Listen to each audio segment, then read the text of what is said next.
All right, still with us this hour, criminal defense attorney Eric Schwartzreich.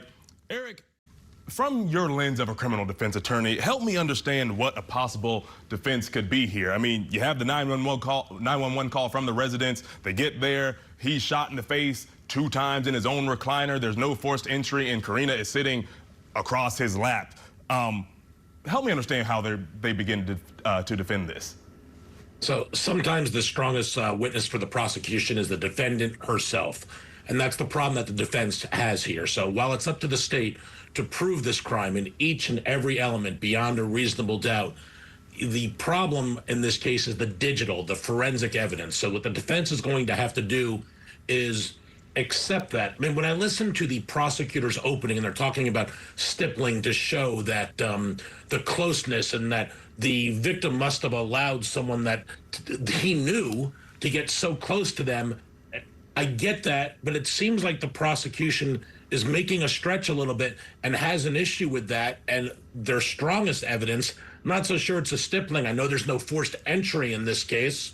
And anyone, even if it's an intruder, could have gotten close to a victim. If a victim's in a recliner, if the victim is sleeping, the strongest evidence is going to be the forensic evidence. So the defense is just going to probably have to deal with it, accept that. Maybe they waive an opening statement, which is a rare thing until they wait till they hear all the evidence. But just poke holes at the state's case, and it's probably a reasonable doubt defense that they can't prove it beyond a reasonable doubt. And Eric, I kind of want to shift gears, still talking about maybe defense strategy.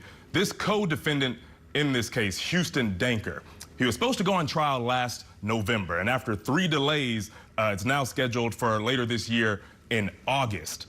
How do you think that affects or shifts Karina Cooper's defense strategy? Because now Karina gets to tell their story first versus picking up the pieces of whatever might have come out in Houston Danker's trial. Do you think that shifts her defense strategy in any way?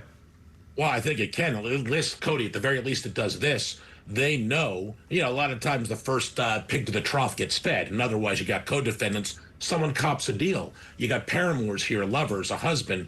We know that he didn't cop a deal. It wasn't turned over to the defense, and he's not going to be called to testify against her.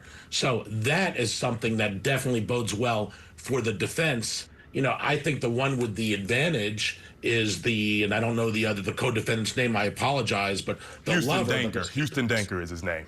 So Danker's going to get to see how this plays out and what happens here. And I know the evidence is slightly different, but it is a good thing that she is going first in the sense that it's much better that this guy is not, assuming that she's guilty, because what do I know? You're presumed innocent.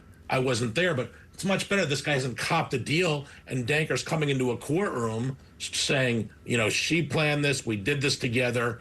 That is something that is helpful and to the defense, because now they can just focus on the text messages. What do they mean? Do they mean that, they wanted to have the victim killed?